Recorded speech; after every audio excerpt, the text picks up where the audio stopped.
गुरुर्ब्रह्मा गुरुर्विष्णुः गुरुर्देवो महेश्वरः गुरुसाक्षात् परब्रह्म तस्मै श्री गुरवे नमः।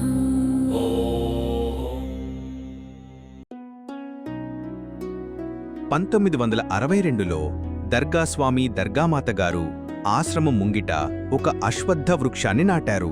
కొంతకాలం తరువాత ఆ అశ్వత్థ వృక్షం ప్రక్కనే ఒక వేప చెట్టును కూడా నాటారు. అశ్వత్థ వృక్షం అత్యంత పవిత్రమైన వృక్షంగా శాస్త్రాలలో చెప్పబడింది. ఈ వృక్షాన్ని శ్రీ మహావిష్ణువుగా, నారాయణుడి స్వరూపంగా పూజిస్తారు. ఇది ధర్మం, జ్ఞానం, ఆధ్యాత్మికతకు ప్రతీక. అదేవిధంగా వేప చెట్టును లక్ష్మీదేవి స్వరూపంగా పరిగణిస్తారు. ఇది ఆయుష్షు, ఐశ్వర్యం, సమృద్ధిని ప్రసాదించే చెట్టు. అందుకే ఈ రెండు వృక్షాలను కలిపి పూజించే సంప్రదాయం దక్షిణ భారతదేశంలో ప్రత్యేకంగా ఉంది.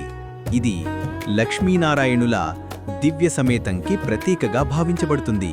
1974లో ఆ రెండు వృక్షాలకు స్వామి అమ్మయ్యలు 3 రోజుల పాటు కళ్యాణం జరిపించారు. దర్గామాత, దర్గాస్వామి మరెవరో కాదు, సాక్షాత్తు శ్రీ లక్ష్మీనారాయణులే. వారి కళ్యాణం లోక కళ్యాణానికి ప్రతీక. ఇంటిని నడిపే తల్లి ఇల్లాలు. ఇల్లాలు అంటే ఇంటిని చక్కబెట్టినట్లే ఈ శరీరానికున్న అవయవాలను చక్కజేసి సరైన మార్గంలో నడిపేదానికి వచ్చిన చైతన్య శక్తియే ఆ తల్లి అనన్నారు దర్గాస్వామి. ఏ స్త్రీ కూడా చాకిరీ మనిషి కాదు. పిల్లల్ని కనడం, పోషణ చేయడమే కాదు, పురుషునికి మార్గదర్శనము చేసి జ్ఞానాన్ని ప్రసాదిస్తుంది. ఆ జ్ఞానం కావాలంటే తన తోడుకు వచ్చిన ఇల్లాలు అనే తన సహధర్మచారిణిని అవినాభావ సంబంధంతో ఏకవక్తగా ఒకే మాటపైన నడిచారంటే ఇద్దరికీ జ్ఞానం వస్తుందన్నారు స్వామివారు. శరీరరీత్యా కాదు, శరీరం ఉంటుంది, పోతుంది. ఒకరు కోరింది ఒకరు మనస్సులో సంకల్పించుకుంటే కూడా చెయ్యగలరు.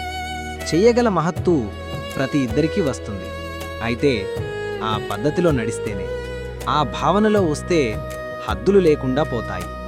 వారి జీవితం ధన్యమవుతుంది. అదే పార్వతీ పరమేశ్వరులు, లక్ష్మీనారాయణులు, రాధాకృష్ణులు మరియు స్వామి అమ్మయ్యలు.